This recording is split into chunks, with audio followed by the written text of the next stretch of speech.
Pernah kepikiran nggak gimana ceritanya minyak sama air yang katanya musuh bebuyutan itu kok bisa akur dan nyampur manis di botol saus salad?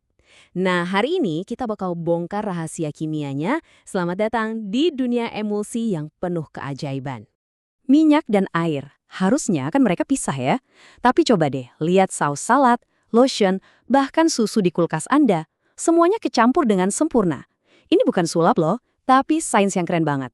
Yuk kita cari tahu bareng-bareng rahasianya.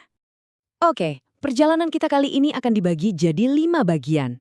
Kita mulai dari masalah dasarnya, terus kenalan sama si pendamai ajaib, kita intip resep suksesnya, kita bedah ilmu di balik kekuatannya, dan yang terakhir, kita lihat gimana semua ini ngebentuk masa depan yang super canggih. Bagian pertama, masalah utamanya. Jadi gini, alam semesta itu punya aturan main sendiri. Ada beberapa cairan, contoh paling gampangnya minyak dan air, yang emang dasarnya nggak mau nyatu. Di dunia sains, kita sebut fenomena ini immiscible. Lantas, apa itu emulsi? Coba bayangin jutaan tetesan minyak super mini yang lagi numpang ngambang di dalam air. Nah, tetesan minyak ini kita sebut fase terdispersi, dan air yang jadi rumahnya itu disebut fase kontinu. Intinya sih, ini cara cerdas buat maksa minyak dan air biar mau hidup berdampingan. Ada fakta seru nih. Kata emulsi itu asalnya dari bahasa Latin emulgeo, yang artinya memerah susu. Kenapa gitu? Ya karena hasilnya seringkali jadi putih keruh persis kayak susu. Dan susu itu sendiri ya, itu salah satu contoh emulsi paling terkenal yang kita temui setiap hari. Tentu aja, minyak sama air nggak bisa damai sendiri. Mereka butuh bantuan, butuh semacam wasit atau penengah. Nah, di dunia kimia, si penengah inilah yang kita sebut sebagai emulgator. Para pendamai ini ada 2 jenis. Ada yang dari alam, kayak gom Arab dari tumbuhan atau lecitin dari kuning telur, bahan-bahan yang mungkin pernah Anda lihat di daftar komposisi makanan. Terus, ada juga yang sintetis, buatan manusia di laboratorium. Ini adalah senyawa-senyawa canggih yang namanya keren, kayak twin dan span, yang jadi andalan di industri buat bikin tekstur yang pas. Nah, bikin emulsi yang stabil itu bukan cuma soal aduk-aduk bahan. Ini tuh lebih mirip bikin kue, butuh presisi tinggi. Salah langkah sedikit aja, resepnya bisa gagal total. Teknik dan takaran itu segalanya di sini. Dan ini buktinya betapa presisinya ilmu ini. Kita ambil contoh gom Arab ya. Kalau Anda mau nyampurin minyak lemak, takaran gomnya cuma setengah dari minyak. Tapi coba ganti bahannya jadi balsem, Anda butuh gom 2 kali lipat dari jumlah balsemnya. Ini nunjukin kalau tiap bahan itu punya karakter sendiri dan butuh perlakuan khusus. Ada beberapa resep klasik buat bikin emulsi.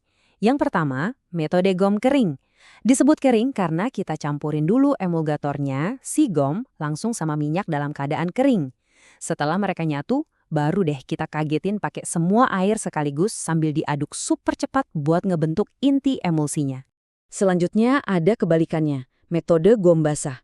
Kali ini emulgatornya kita larutin dulu di dalam air sampai jadi larutan kental, kayak lem alami gitu, yang kita sebut mucilago.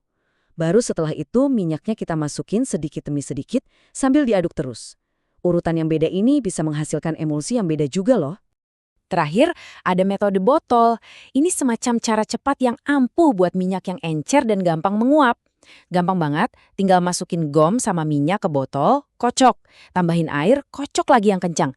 Cepet, efisien, dan pas banget buat jenis minyak tertentu. Oke, bikinnya udah bisa. Tapi tantangan selanjutnya nih yang lebih berat. Gimana caranya biar campuran ini awet dan nggak pisah lagi? Nah, disinilah sainsnya jadi makin seru dan menarik. Penting nih buat tahu, ada 2 jenis kegagalan emulsi. Yang pertama namanya creaming. Ini ibaratnya lagi marahan sementara, masih bisa baikan. Tetesan minyaknya mungkin ngumpul di atas, tapi tinggal dikocok, nyatu lagi. Tapi kalau yang kedua, cracking atau pecah, wah ini udah cerai permanen. Tetesan-tetesannya gabung lagi jadi lapisan minyak utuh. Emulsinya rusak total dan nggak bisa diselamatkan. Terus gimana caranya biar emulsi kita nggak cerai atau cracking? Salah satu senjata paling ampuh yang dimiliki para ilmuwan adalah skala HLB. Anggap aja ini semacam tes kepribadian buat para emulgator. Buat ngukur dia ini lebih suka main sama air atau lebih suka main sama minyak. Dan gambar ini nunjukin cara kerjanya dengan jelas. Emulgator yang nilai HLB-nya rendah, misalnya 3-6, itu berarti dia tim minyak. Cocok banget buat bikin emulsi di mana air jadi tetesan di dalam minyak. Sebaliknya, kalau nilainya tinggi, 8-18, dia itu tim air. Nah, ini yang ideal buat emulsi minyak dalam air, jenis yang paling sering kita jumpai. Jadi, milih tim yang tepat itu adalah kunci kemenangan. Coba lihat tabel ini deh. Spend 80 nilainya 4,3, jelas dia ada di kubu minyak. Beda banget sama Twin 80 yang nilainya 15, wah ini anak air banget. Dengan angka-angka ini, para ahli bisa nge-mix and match berbagai emulgator kayak seorang DJ yang lagi nge-mix lagu buat dapetin komposisi yang sempurna untuk setiap produk. Selain HLB, ada faktor lain namanya potensial zeta. Anggap aja ini semacam perisai listrik tak kasat mata di sekeliling tiap tetesan. Kalau semua tetesan punya muatan listrik yang kuat, entah itu positif atau negatif, mereka bakal saling tolak-menolak, nggak mau deket-deketan, mirip kayak dua kutub magnet yang sama. Gaya tolak inilah yang mencegah mereka nempel dan ngegumpal. Oke, dasar-dasarnya udah kita kuasai. Sekarang, ayo kita lompat ke masa depan. Kita lihat gimana ilmu klasik ini ternyata jadi pondasi buat teknologi paling mutakhir. Selamat datang di dunia emulsi level nano. Nano-emulsi ini ibaratnya emulsi versi next level. Tetesannya itu kecilnya bukan main, antara 20-200 nanometer. Biar kebayang, sehelai rambut kita aja tebalnya bisa 80.000 nanometer. Nah, karena ukurannya yang super mini ini, mereka punya kekuatan super. Jadi bening, bukan putih susu lagi, dan stabilitasnya luar biasa. Dan dampaknya paling terasa di dunia medis. Serius, nanoemulsi ini lagi bikin revolusi di dunia pengobatan. Mereka bisa bantu obat pereda nyeri meresap langsung lewat kulit. Mereka juga bisa melarutkan obat-obatan yang tadinya susah larut biar gampang diserap tubuh. Dan yang paling keren, mereka jadi dasar buat sistem kurir pintar yang bisa nganterin obat-obatan rumit dengan aman langsung ke sasarannya di dalam tubuh kita. Jadi, dari saus salad di meja makan sampai sistem pengiriman obat masa depan, ilmu emulsi ini ada di mana-mana di sekitar kita. Ini bukti nyata gimana pemahaman prinsip dasar kimia bisa membuka pintu ke inovasi yang dulu mungkin cuma ada di angan-angan.